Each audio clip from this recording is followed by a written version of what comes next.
welcome back to another episode of Town Talk. Come on. We got the fashion gods, Jskip, Cody Keys in the building. How you guys feeling, man? What up? Very good, very good. Feeling good. Come on. First week of, as you can see. Oh, yep, we good. Okay. I had to make sure the sound was good. Solid. But, ready for this first week of football, man. Come on. Come on. We NFL's here, here. We here, man. You see the hat, man. Dun, dun, dun, dun, dun, dun. Come on. When we Miller see the hat, Lite. I I was made zooming a on good it. call. I'm a referee today, man. My team's not playing today, but I'm excited to see it. Oh, yeah, man. We got Mahomes playing today, man. Man, no Kelsey. Speaking of that, man, no Kelsey, no Jones. Man, How they looking, man? They gonna get the dub opening night or defend their ring? hey. It's good that this is the first episode of Real Spill, because tonight they might get reeled. I've just been hearing about the Lions just been a young, crazy, exciting team. So, especially with their coach. I like their coach, Dan Campbell. He's just super passionate. So, shout out first and foremost to the Lions getting us to the playoffs last year. But, yeah, I'm excited to see what these guys pull out with this year. I think that they're going to win their division. So, if they come out with this first dub, it's about to be crazy. Come on. First game of the season. Cody, how's Joe Burrow and the Bengals looking? Sheesh, the Bengals are looking great. Joe just needs some time. I think we're going to be great in shape for when we come visit. Not when we come visit, when, we, as in our city, goes to play the Bengals. I think we're going to be in pretty good shape. So I'm very excited for this season. For sure. But, man, today we on a very special segment of Town Talk. Mhm. We got Real Spill Thursdays. Sure. So, growing up in Seattle, people could say, like, oh, you mean, like, Real Thursdays, the real, R-E-A-L? Nah. In Seattle, it's something called getting reeled. Come on. Like a fishing reel almost in the spelling sense, but it's like a little kind of like, roasting, cracking at somebody, playing the dozens. But, yeah, man, the town, man, when someone reels you, it's like, dang, Cuddy, you just gonna reel me like that? Or, it might be a crazy story like, yeah, dang, Cuddy really reeled me at the end of the day. Or, like, Yeah, they got over on you. like they got over on you. Yeah. They're just messing with you. Like, come on, bro. Don't play with me, Cuddy. Like, you're reeling me right now. Like, Yeah. so what would you guys say the definition of reeling them is? All that, like, and what else? Yeah, we explained it on the Seattle Lingo episode for y'all to, if we got some new watchers here on Town Talk, Come on. for sure tap into that Seattle Lingo episode. We're gonna run through it. But just some instances to further explain it. Like, yeah, Cuddy brought up this weekend. We had a little party at the house, and my little brother shows up fresh off work. I'm trying to show him immediately a good time because, he's fresh off work. So you got to catch up to us. So I'm saying, yo, come here and roll this here tree in this leaf. And after we finished playing this volleyball game for Cuddy's birthday, he wanted to play a game of volleyball with the cousins. So after we play that, we going to spark up. We going to celebrate. So mind you, game's getting intense.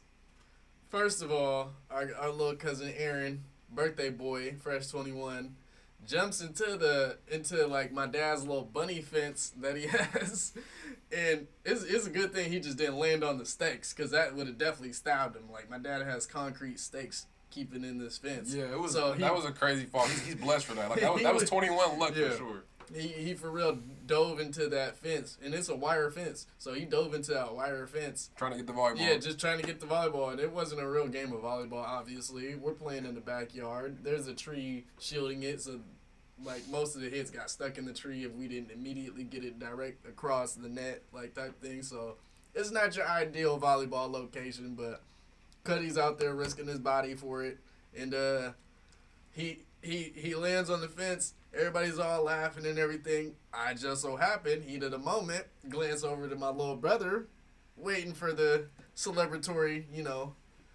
Tree in the leaf. tree to be lit, I glance over and tree's already been sparked.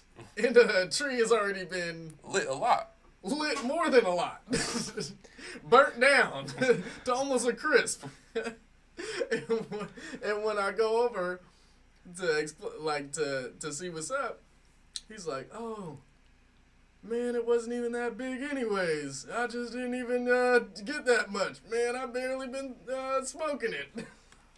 Mind you, it's now a stinger right now, so we ain't got nothing left." But yeah, that's just a little example of how to get reeled. You know, obviously, Cuddy got reeled by the fence being there. First of all, He got reeled by an object. Doesn't happen often, but usually someone's reeling you. But you know, so there's sometimes Mother Nature reels you. So those are two instances of being reeled. You got reeled by Mother Nature, yeah, and I got reeled by my little brother because he wanted to jump ahead on festivities.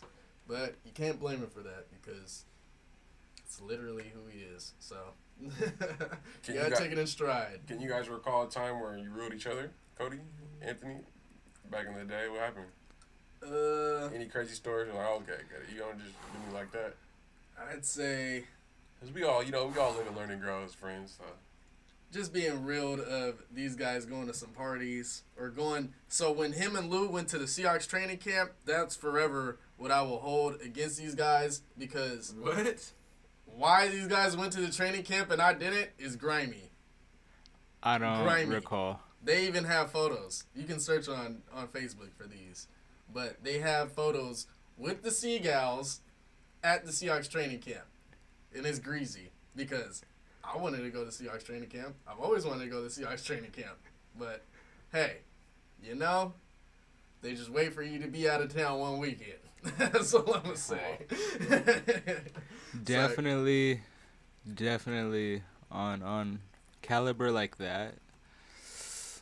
I'd say early high school when we was having like guys nights, I'd say, you know. For sure.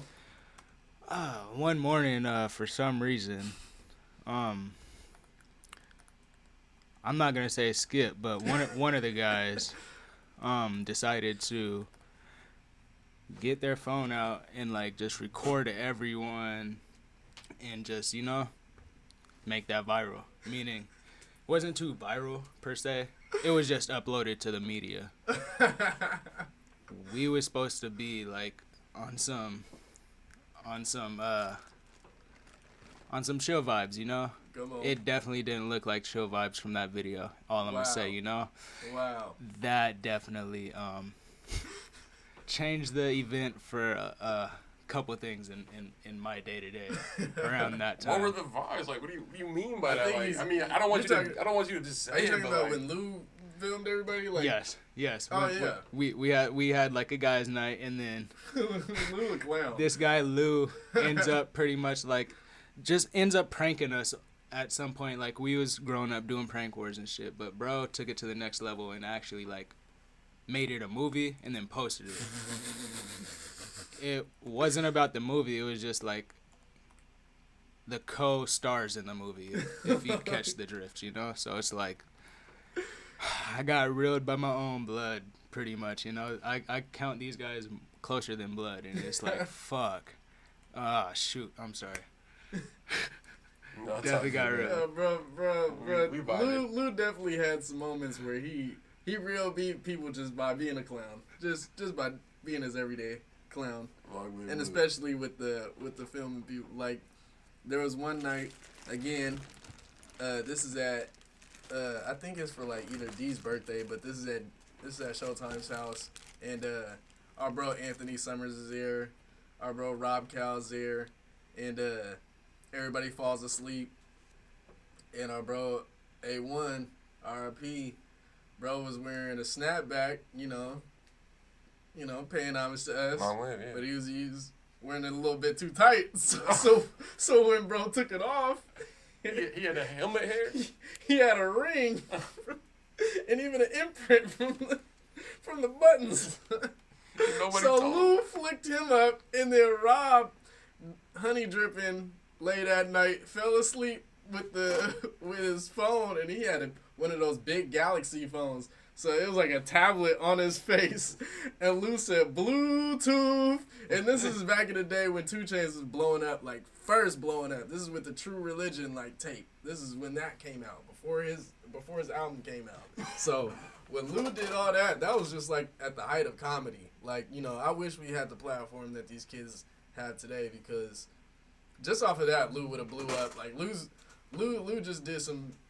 Louis, we capitalized off of that Seattle just like comedic style of reeling people. Like that was a thing at Beach. Like that's how we put more of an emphasis on it. Like as far as just making it more of like not only a local cultural thing, but just out of love for people. Like instead of, oh man, he reeled me, I gotta get back. Like, you know, I gotta do something. So like at a Beach, it would just be strictly out of pranks and just out of you know, out of the love of laughter type thing. Like there was some like when we were at Beach, that was like the final like last 2 years of Vine. So like that's how we express like our, you know, that's how everything jump started. TikTok, you know, everything jump started out of Vine, you know, and it was only like 6 seconds that you could do something. So you had to do something really like funny, and that's how people would just be reeling people. People would bust in on the bathroom on people. Like Beach was, oh my god, but it had you like losing it. Like even out of the embarrassment, it was just was like, bruh, there's no way that we went to a real high school. Like people were just like professional comedians. They were just professional entertainers. Like how was anybody getting anything done? Like, bruh, real life. Like, not only did we have like athletes and everything, but people were their own personality. Even the people who were quiet, like everybody had that to them, to where our expression of love was out of that Seattle, like, you know, like how we have sarcasm is just a way of playing with people. You know, you play pranks on them, and you know, at the end of the day, oh, you reeled me, but everybody's laughing, type thing. It's not for everybody though. A lot of people don't really understand the concept though. Like really for sure. Somebody joke with them, because like they come to Seattle, get fried up, and they be like, "Hey, bro, I'm getting roasted," and they kind of get butthurt. So kind of like, man, talk about. Well, first let's talk about the bag on the table. I see Kody came through with some nice little drip. Yeah, come on. We can show the audience real quick. Let me definitely had to.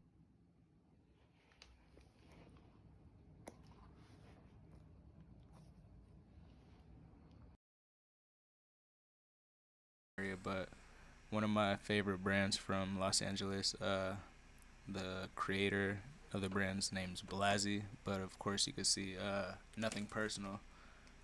Have a few pieces from them. The El Chapo, it's called Chapo. But yeah, that's the mini keychain. Wasn't able to get the mini doll, you know, big box, but I be adding pieces when I can, when I actually enjoy the product, you know. Yeah. It's actually like was my last cop has said, but like I got this because I like the last shit I got, meaning I got a laundry bag that could probably fit like 80 pounds in it, you know, and it's the exact same mock-up as this bag right here. So if I like the product, I'm gonna support it inside and out, you know. For sure. Especially when it's quality. Yeah, so come on, quality always, man. I'm taking off the plastic for this episode specifically, and it's going in use, you know. Go on, man. Yeah, it's heat. Oh yeah. One more close up of that for y'all, for the viewers, man. Yeah, man.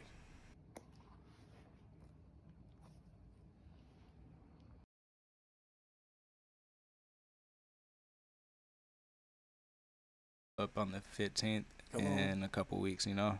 Come on. So if you're around the city, pull up Jackson at Wolf Deluxe Shop on Jackson Street. Come on. Yeah, man. Dripping, man. But yeah, man. Well, some other times, man, people got reeled. Man, I feel like we got reeled as a city when we lost the Sonics. Like, how they gonna sell him to somebody else knowing that he wasn't really gonna stay down just to keep him in the town? Yeah, that's the ultimate real, when you get something personal like that. Like, you know, it's kind of like, you know, you could even chalk it up to like when high profile athletes, like, you know, leave the city, you know, for better opportunity, but it's the fact that they left. Like, we just had Breonna Stewart leave. Now she's putting up record numbers in the WNBA, but hopefully that translates us to getting, you know, a major star. I'm gonna keep on saying it, Angel Reese. I hope she come to Seattle type thing because we need more superstars in that manner, making up for that lack of a basketball team. But I think that it pushes us harder without having the Sonics like being fans of the Mariners, being fans of the Seahawks, Sounders, the Storm. Like we're gonna keep on amplifying those guys until we do get that respect. But people know what they're missing out. The NBA knows what they're missing out on. That's the reason why they started doing like preseason games here is because they know that they're missing out on money. They're selling out. Straight like years straight if they bring the Sonics back, automatic. So it's like they know the money's here. They know the richest people are here. It's just the fact of they're just using it as a tool to kind of muscle other cities into investing in their teams and stuff like that. Like they're like, oh, you don't want to be like Seattle, like, because we'll move your team. That's why it's like every time that someone's arena contract's up, every time that or if they have a contract with the city or something like that, Seattle's the first name on the board because that's how they threaten them. Like, Seattle's a bigger and better city than you. Do you really want to lose your team? Like, we will move your team. So it's like bullying cities out of their money. So you can't fault the NBA for that. That's like, look at them now. Like, they're really scared of the big three, and that's a black-owned league. That's mainly why is because it's owned by Ice Cube, but owned to people of color, so it's by people of color, like, and for people of color. So like, that they're gonna have the best benefits towards their athletes. They're gonna treat them with the most respect. They're gonna amplify them in the best of ways. Like the NBA, they profit off of our culture and stuff like that. So it's like that's like a professional reel, like what they're doing to the big three. Like they're really trying to shun them out of TV deals and stuff like that because they see them as a real threat. So it's like when you have like something to that degree, that's obviously where it's amplified to where it should reflect on the city, and we start thinking for ourselves like, look at how when we do build things up to our standard, like to a high level standard, look at how they still try to keep us out of those rooms. They still try to keep us out of those opportunities. So it just puts you more of an emphasis to build with your people and, to real recognize real. Like, shoot, we really all that we got, like, for real. Come on. It's always going to be that way. Like, it kind of, when you make your team tougher from within, like, you kind of, like, call each other out on your little, mistakes early. Facts. When you're real people. It kind of tightens each other up. So, like, talk a little bit about that. Yeah. That's what I'm saying. It just correlates back to, graduating from beach. Like, that's the type of environment our classroom and our hallways were. Like, even if it was a fight out of love. People shook it up. Like, or even if it was beef, even if it was like beef, they'd go around 2, around 3, like they just keep on going. Like, it wasn't out of no like guns coming out, like type thing where people are ending each other's lives. Never to that type of degree, but that's just a building like that type of village is when you deal with like when you have things like these. This is like a tool to destroy that boundary in between people that maybe they're too shy to talk to people. Maybe they're, they feel like they won't fit in with certain people. It's just everybody relates to comedy and everybody just wants to feel welcomed in a way. So it's like when we had that edge at beach to where, we're knowing everybody top to bottom, everybody who's quiet, everybody who's loud, like, different type of personalities. It's just that one thing that we can come together on. We'd always be like, cracking jokes and being obnoxious, but it's all, out of building that village. So it's like that made us tighter in sports and made us tighter in academics. And that's why, it's crazy to say, but, my graduating class from Beach probably did the most well, like academically and like, successfully in the real world than we compared to a lot of graduating classes, like as far as like our graduating class to other schools. Like, the class of 13 from Beach, not only athletically but academically and, really like, self-driven. Like everybody was pretty much self-driven because we were against the odds in high school. So like when it hit college for us, some people going to college, some people not. People just hit the ground running. Whereas other schools, they were kind of like, not really forced, to think a certain way, but you know it's expected that you go to college. It's expected of you. So you know a lot of people got pressured. Some people dropped out, and people just lost touch because they didn't have that. Like I said, like that boundary fit to where we had comedy and that word real. Like it really came from beach. Like you know. Yeah, and at that point, like if you couldn't make it like through, like at that point, you kind of ruin yourself and like you become like an outcast at that point. But like this town is so welcoming. Like there's so many lanes you can get in, so it's like it don't happen a lot, but for sure. Yeah. But it's all about building that village and staying tight with your people. And you know the best person to exemplify that, you know, R.I.P. is our brother Tudor. You know, he was really the connection of everybody from the ground up, and that's why everybody loved Tudor is because he was strictly out of love. Like he could say anything to you, and you knew that it was going to be either funny, or you know it was going to be super heartwarming. So you can never take any if he could have any type of tone of voice, you know, with you, and you're never taking it out of disrespect just for someone. The type of person he is, like, and that's from top to bottom. Even with me and him going out to Minnesota for college, like, you know, with the whole new demographic, like people were drawn to him the same way. So it's like he basically, like, in my eyes, he solved world peace, like just by being himself, like, and that's like another nature of, you know, the type of, like, you know, village that we have in Seattle of building each other up. And like, even though we can, like, send jokes to one another, we know that it's out of love, and we know that, you know, if there is, like, something that we ever need help on, we can always rely on that person because, you know, we're always on their mind just like, you know, they're always on ours. So it's like, once you share that connection with somebody, it's easy to build them up, and, you know, it's harder to break them down because, you know, everybody's used to comedy. Everybody's used to not taking things serious. Everybody's used to, you know, the type of people that people are, like, you know, just being themselves genuinely. So it's like, yeah, when it comes down to that, it's harder to fall apart. And that's why it's like, we've been having high school reunions like every year since we graduated. Even though we're at our 10th year this year, it's like, it's hard not to, you know, be involved with these people because, you know, obviously being at beach, we had a lot of dancers. We had a lot of people who were, like, not necessarily the, you know, the popular kids, but, you know, the most, like, popping kids, like, as far as, like, welcoming and, like, you know, everybody seemed like their egos, like, if you heard it, like, word of mouth, you would think that people's egos are far out, like, you know, people are too hard to reach, but, you know, you spend a day at beach, and you would get what I'm saying, like, from top to bottom, even with, you know, the kids. And for the viewers out there watching, Rainier Beach is, like, a really, like, urban community in South Seattle, Washington, where it's very diverse, and you could say kind of like on more of, like, the, you know, more hood side, and, like, it's, you know, it's definitely different there, but you'll get every single culture there, so this, you know, these situations are definitely applicable to everybody, for sure. For sure. And I'd say, because, you know, the fact is it's the most predominantly black school in the state of Washington. You know, that's just facts. It is the most black school. But aside from that, it's also, like, you know, it's been a pillar for, you know, obviously everybody knows for athletics.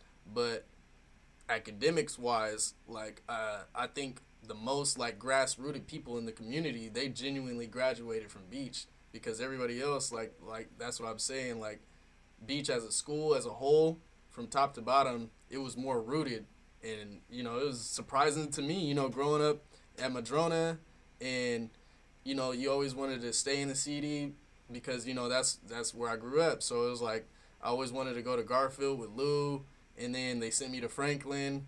You know, I have family members that graduated from Franklin, but it just didn't feel like a grassrooted vibe for me to where at the this alumni point, you feel like you're getting reeled by all angles. Exactly. So it was like, you know, as far as, like, the village with the students, like, it was there for, like, you know, for certain groups and stuff like that. But you could even see, like, after we graduated, people lost touch, people went missing, people passed away, and people didn't know about it because of the disconnection. So, like, when I finally got to Beach, it was like being reunited back with Madrona, because not only did I have people from Madrona that ended up at Beach, but it was just that grassroots from top to bottom. Even the teachers are cracking jokes. So it's like, yeah, like, of course, school is serious. Education, is necessary.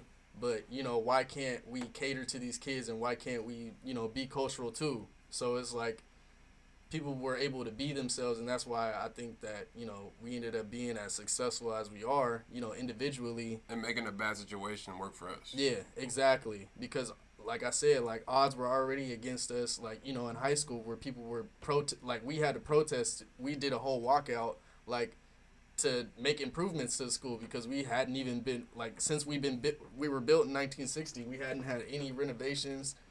People didn't even drink out of the water fountain, like, but everybody else were getting all these renovations. Meanwhile, we're making money for the state by winning all these state titles. So it just didn't add up. And then when we finally spoke, like when we went to the city council, like, they're talking about, oh, we're just a bunch of baby mamas and drug dealers. But meanwhile, they're just profiting off us. People made offers and stuff to buy the school, but, they didn't even entertain them because they knew what they were getting out of Rainier Beach. They knew what kind of gym Rainier Beach was. And unless you're on, like, the PTA, can you make those donations? So, Jamal's time, was limited there. Same thing with Nate Robinson when he had kids there. So it's like you can only do so much, for these people to give back, legally. But, for the way that we're built and for the area that we came up in, we just knew that we were genuine. And, if anything, people wanted, from the outside looking in, people could have more opportunities for us, like, especially in high school. But from the outside looking in, they want to be just like us. They want to dress like us. They want to dance like us. They want to talk like us. And that's where the words real come from. That's where active comes from. Like, yeah, we made it a whole culture of people who wanted to just be around us without even going to our school. Like, people wanted to be a beach boy, without even us having merch or anything. Like, it was just branding ourselves, just being genuine. So it was like New Wave was like invented before we even came up with New Wave, because off tops, like, like I said last episode about the thrifting and us just having like that rare swag there, but it was just more of an emphasis on us just being genuine to ourselves. And that's how we came up with our own lingo. Like, we never forced it. It just was always natural. Saying we're chipping at things, saying, like I said, the party's active. Oh, you real me. Shoot, the list goes on, like, of what we've created and what we just said off tops, Yeah, Cody, what about even you? saying easy, easy pick right here. Yeah, like, easy this pick. is the, Yeah, this, talk about that, how that kind of went into the name in your new clothing brand, Cody. So, like, my clothing brand's been a thing for years, so it's not really new, brother. Come on. If you know, you know. My page that I have now is actually my second page. My first page is easy pick or don't, I believe. No, either or. I'll tag both of my pages from my brand. But I got that just being influenced by the culture, meaning I was heavily into using marijuana growing up. So, of course, the Dope magazine was always on my reads in my, like, crib, So just being able to know what hasn't been out there in a while is what made me feel comfortable on creating a name, meaning just sketching out, like, logos is how I came up with Easy Pick. I flipped dope backwards as an acronym and then made those into MLB logos. So it's like came up with a smooth way for me to figure out what's the best possible four-letter combination or four-word combination to fit in EPOD. And Easy Pick or Don't was not the first. Easy Pick Overdose was the first, but I didn't want to promote anything that was going to be negative, impactful towards our youth and especially ourselves. That's just not smooth. So in the long run, I switched it quick and just always promoted Easy Pick or Don't because it's simple. Like how Skip's been saying, bro. Like, we've always had the mentality of, well, we're gonna be fine whether you're happy with us or not, pretty much. So it's like, that being said, it's easy. pick it or don't. You know, like I always had to grow up almost feeling like I didn't fit in somewhat in middle school and especially elementary. So like having that stigma growing up and growing out of it now just makes me grateful when people show genuine love, you know? So that's why I named the brand Easy Pick or Don't. And actually I got some bleach on one of my distressed t-shirts in the kitchen, and that's actually how the bleaching thing became a thing years ago. Come on. So hidden gem in this video. Come on. Oh, yeah, for sure. But no, yeah, we're gonna show some of that. We're gonna show that right now on the chat. Come on. Man, what do you got cooking up on the Easy Pick or Don't? I got some Angel approved graphics actually. I got I'd say I'm gonna call it fresh right now. It's gonna be a game time theme. So this next drop is gonna be all game inspired. I'ma just leave that there. Both of the logos that I'm going to have cranked out soon are definitely approved by Angels. Like I said, Late Bloom Lou approved it and PTSD approved it. They actually seen both of the designs I was working on. The only reason why I'm not dropping those at this pop-up is because we got to get the guys' stuff out first, you know? So we got a long journey ahead of us, but it's going to be a great and fun one, you know? Come on.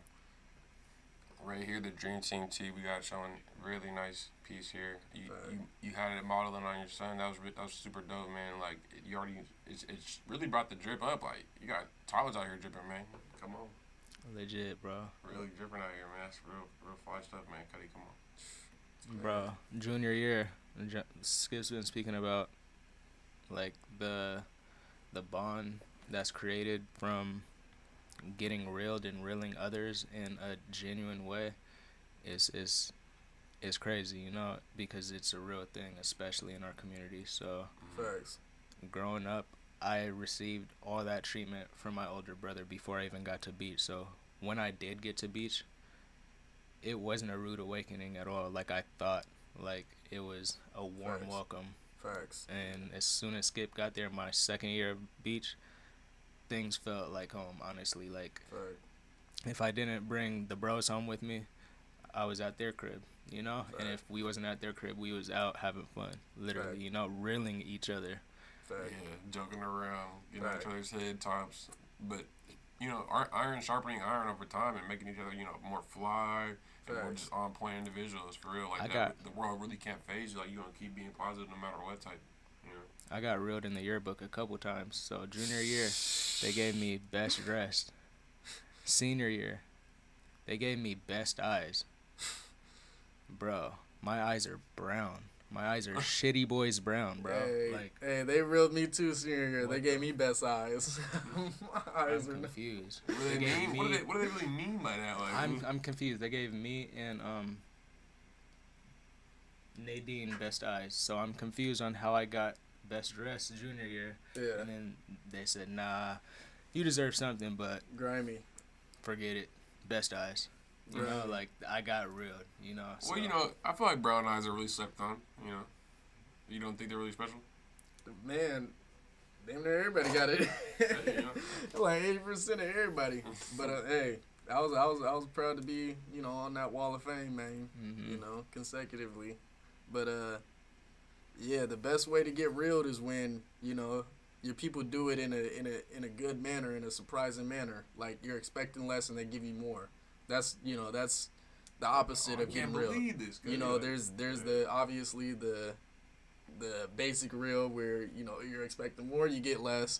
But on the opposite end, you know, the best way that, you know, Seattle people especially like showing love is when it's, you know, the other way around, where, you know, they say that they're gonna, they might slide through and they show up full force with like the whole fam or with, you know, all the bros or something, like, you know, for your birthday or shoot for the shop opening. Like, you know, there's certain ways that you can reel people for the better. So, you know, keeping that surprising element, just I think in that it more instills, like, you know, it's like a surprise party in a way. Like, you know, it more instills of the people who you don't think about that still care about you, that, you know, would do, you know, over the top things to let you know that, you know, they're still here for you.